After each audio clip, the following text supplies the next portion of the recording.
Esta entrevistadora dejó en evidencia a un hombre que se autopercibe como defensor arcoíris. En este video verás cómo, poco a poco, lo deja sin palabras y sin argumentos, exponiendo el vacío objetivo de su visión sesgada. Como era de esperarse, intentó justificarse diciendo que la reportera lo interrumpía constantemente, pero lo cierto es que se enredaba en su propio discurso, lleno de afirmaciones falsas, y quedó claro que ni siquiera había leído el informe CAS, del cual te hablaré al final del segmento. Mira el video y dime qué opinas. As a result of the CAS review last year into treatment of children within the NHS who believe that they are transgender, plan now for the NHS to test all children who believe they are transgender for autism, also to talk to them about their sexuality, about whether they may in fact be gay or bisexual, rather than, as they believe, that they are born in the wrong body, but crucially to see whether they're on the autistic spectrum, given that the CAS review and many other research has shown that actually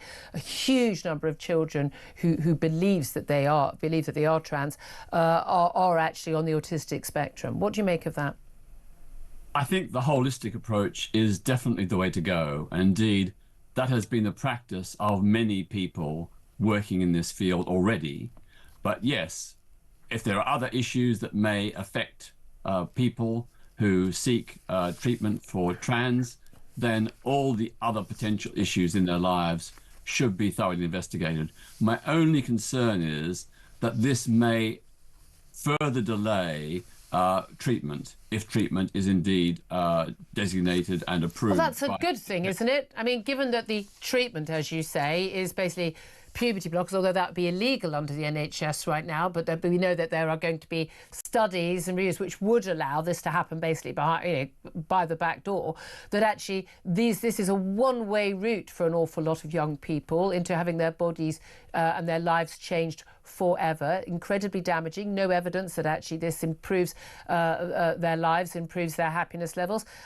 It should be delayed. And one of the issues at the Tavistock Centre, which was the main place this was happening before the CAS review, was that actually kids were, one appointment, second appointment, there you go, start on the puberty blockers, off you go. I mean, major mental health and physical treatment for children should be something you take slowly, shouldn't it? It is already taking very long time.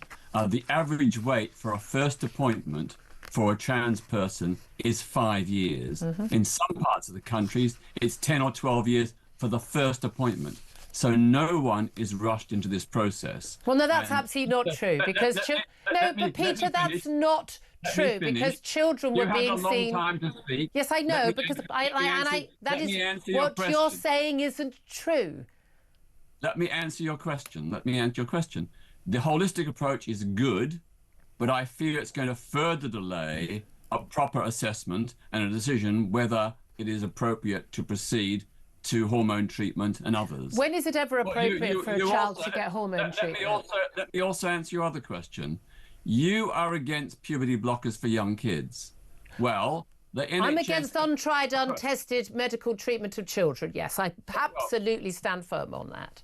Puberty blockers are tried and tested. And they're found to be damaging to children. And they're widely used on the NHS for non-trans children with precocious puberty. That is, young kids who have early stage... Needing medical treatment. Who have early stage puberty. They are prescribed puberty blockers and have been for many years, with safety and efficacy. Children needing medical treatment. There's no such thing as a trans child. Do you genuinely believe there are children born in the wrong body? I believe there are children who believe that they are not the... But they're not born in the wrong body, so they don't need to be treated for something that isn't actually real, do they? Well, they do if they are genuinely trans, which they are in 99% of cases. What's that stat from? Sorry? What's that? 99% of cases they're genuinely trans. Where's that stat from? What does it mean? Well, we know from the evidence that puberty blockers have been prescribed with great benefit to thousands. No, we don't. No, that's not what any of the studies say. Stop interrupting me. Don't be so rude, please. No, well, stop saying things that aren't true, Peter. I let you speak. Oh, that's very good of you. Stop. When I say something untrue, feel free to jump in. Okay, well, I'm trying to. There have been hundreds of thousands of young people who've gone through trans treatments successfully and happily in dozens of countries around the There's no world. follow-up research at all. You can't make that statement. You have nothing to back that statement up for. There is no follow-up at all in most sex clinics, clinics treating kids for this. The clinics do follow-up. They monitor. Did you read the CAS review? Did you actually read it? Yes, I did. And yet you're still making those statements.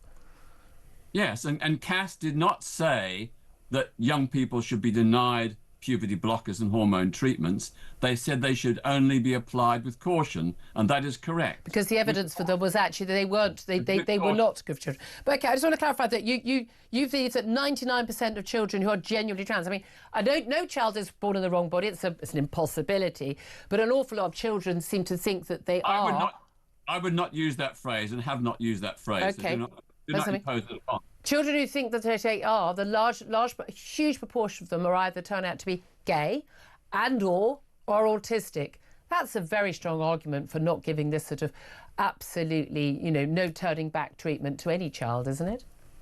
Well, absolutely. And that's why the process is currently, and has for many years, been very slow and arduous. No one is rushed. He goes to a clinic and gets treatment the next day or the next month. It's years and years. No, that's simply not true. That's simply not true. We know people that has happened to.